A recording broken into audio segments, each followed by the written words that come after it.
Assalamualaikum di program podcast Jawaban CV bersama Pak Budi, teman.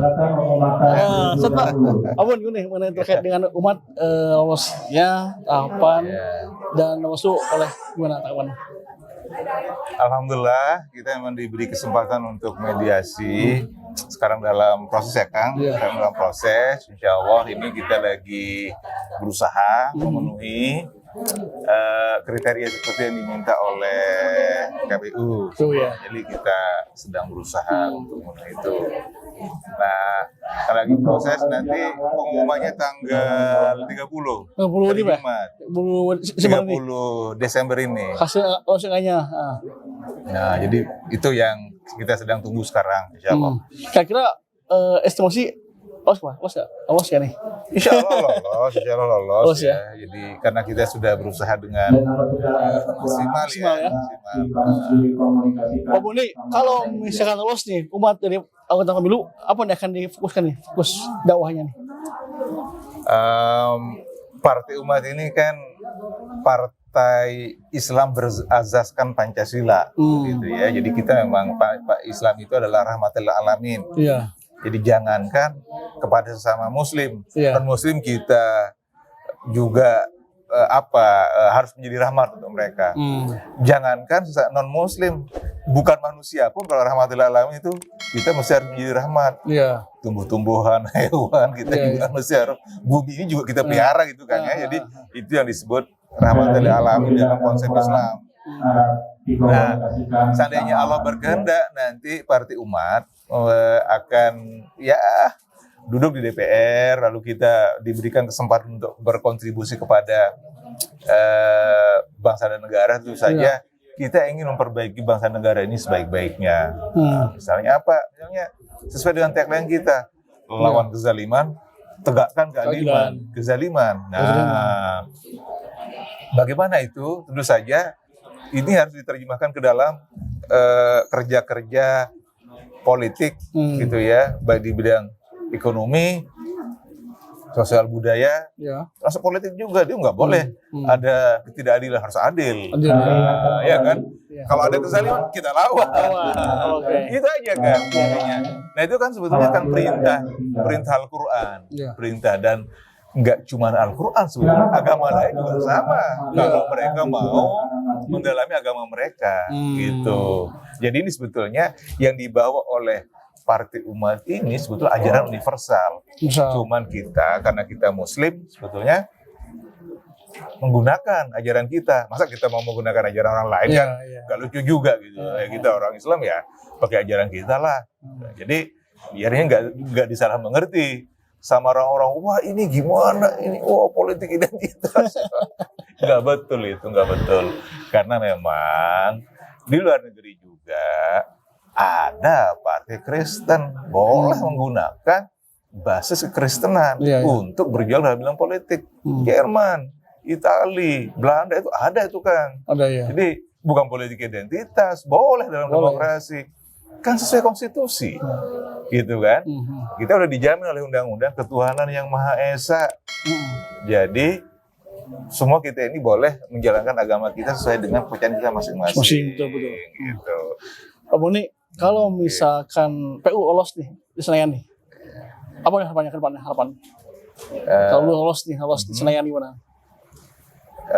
Ya kita sebetulnya nanti kalau kita lihat ya selama ini mungkin kita lebih 4% ya. Maksimal ya? Ya lebih 4%. Lebih insya Allah ya. 4% itu kan parliamentary threshold, yaitu ambang batas parlemen. Kalau kita dapat 4%, maka kita punya kursi. Minimal ya. Kalau 5%, boleh lagi dong. Boleh lagi dong kita dapat duduk di sana gitu. Nah, jadi kalau kita nanti tentu sudah punya kursi di DPR, artinya kita itu mempunyai suara kan. Nah, kan bisa mewarnai kehidupan politik di Indonesia. Di oposisi atau apa? Di parlemen? Tergantung nanti bagaimana di parlemen kondisinya.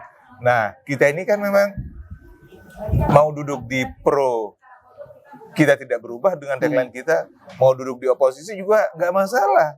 Yang penting kita itu lawan kezaliman, tegakkan keadilan. Itu aja udah. Siap, mantap. Pak Boni, mengenai kalau misalkan nanti hasil BU kurang puas gimana? Kalau nggak lolos gimana nanti ke depannya? Kalau misalkan dah, apa yang akan diperjuangkan nih sebagai partai umat? Kita nggak mau berandai-andai ya Kang, insya Allah lah kita yakin lolos. Lolos, ya. Kita yakin lolos. Mungkin nggak, maksudnya lolos ke ini ke parlemen. Kurang misalkan persen gimana? Ya, iya. Apa yang diperjuangkan umat? Seandainya memang kita nggak lolos di parlemen ya, tapi memang nggak mencapai 4% ya, tapi ya kita sebetulnya kita sangat optimis Kang. Optimis Kita ya. sangat optimis karena sebetulnya kan ada dua ya. Kalau ketum itu istilah ketum itu Mas Edo Rahmadi itu Partai Umat itu menjalankan politik dua dimensi. Yang pertama itu adalah masanya Pak Amin. Orang-orang tua. Ini orang-orang tua yang 40 tahun ke 50, 60. Wah itu pengagumnya Pak Amin itu, pengikutnya Pak Amin. Itu mulai dari Aceh, mana-mana Pak Amin. Ini expand ya ke umat ya. Mana-mana itu nggak mungkin pindah dari Pak Amin. Udah pasti pilih Partai Umat. Oke. Karena ada Pak Amin di sana. Oke. Nah, dimensi pertama, itu yang masanya Pak Amin. Dimensi kedua, yaitu ini yang kaum milenial sama generasi Z. Yang sekarang sedang digarap oleh Partai Umat. Nah, ketum ini kan Mas Edo milenial beliau ini. Umur 80 tahun dah. Lahirnya tahun 80-an. Saya umuran 80-an. Itu kan. Nah, ini cocok. Ini Mas Edo kalau ngobrol sama apalagi sama Mas kan, umur sebaya gampang tuh nyambungnya. Karena umur juga nggak jauh terpaut kan. Jadi, nah ini yang kita garap sekarang. Menggarap para milenial. Nah, tentu saja macam-macam lah kita ajak. Ini kan dakwah ya. Kita berdakwah untuk ayo kita bagaimana cara memperbaiki negeri ini biar menjadi lebih baik. Nah, masak misalnya ekonomi kita dikuasai asing, yang janganlah gitu kan, jangan.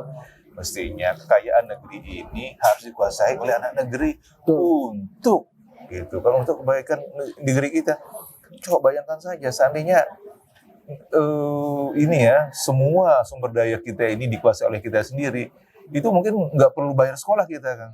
Sekolah ya. Nggak perlu bayar sekolah kita dari SD sampai universitas. Coba lihat negara-negara Timur Tengah, Arab Saudi, Qatar, semua itu gratis, mau dari S1 sampai S3 free.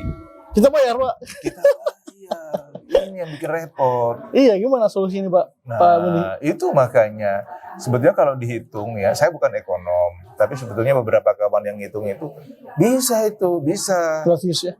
Gratis bisa. Sampai kuliah? Bisa, sampai kuliah bisa gitu. Nah, saya ini bukan ekonom.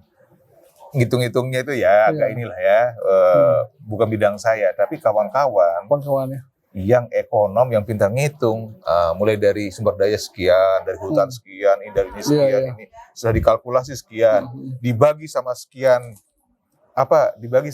banyak mahasiswa, bisa itu gratisan kan. Bahkan masuk rumah sakit nggak perlu bayar kayak di Timur Tengah juga.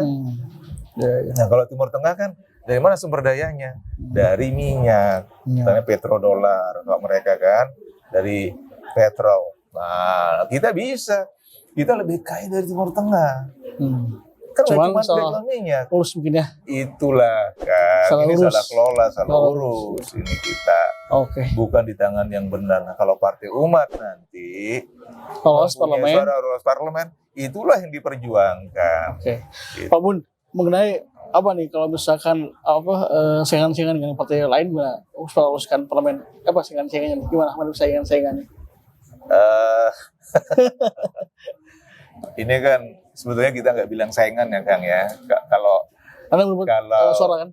Iya, sebetulnya kan kita ini berlomba-lomba menuju kebaikan untuk memperbaiki negeri ini. Nah, ini kan perintah Al-Quran sebetulnya kan, fastabiqul khairat, ya kan. Jadi berlomba-lomba menuju kebaikan.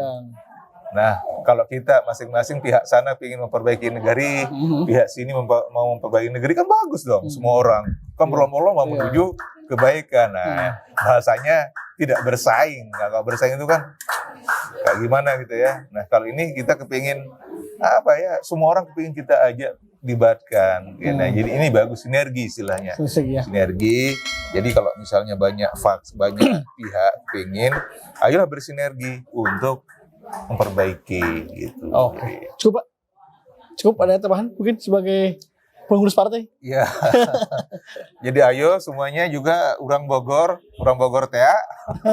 Ini ayo kita sama-sama ini silaturahmi ke Partai Umat. Nah, ini rumah saya di Cilodong nih dulunya kan. Di rumah saya dulu di Cilodong itu Depok itu bagian dari Kabupaten Bogor zaman dulu ya. Jadi kita silaturahmi ini di Pesantren Hilal, kapan-kapan silahkan mangga ke sini.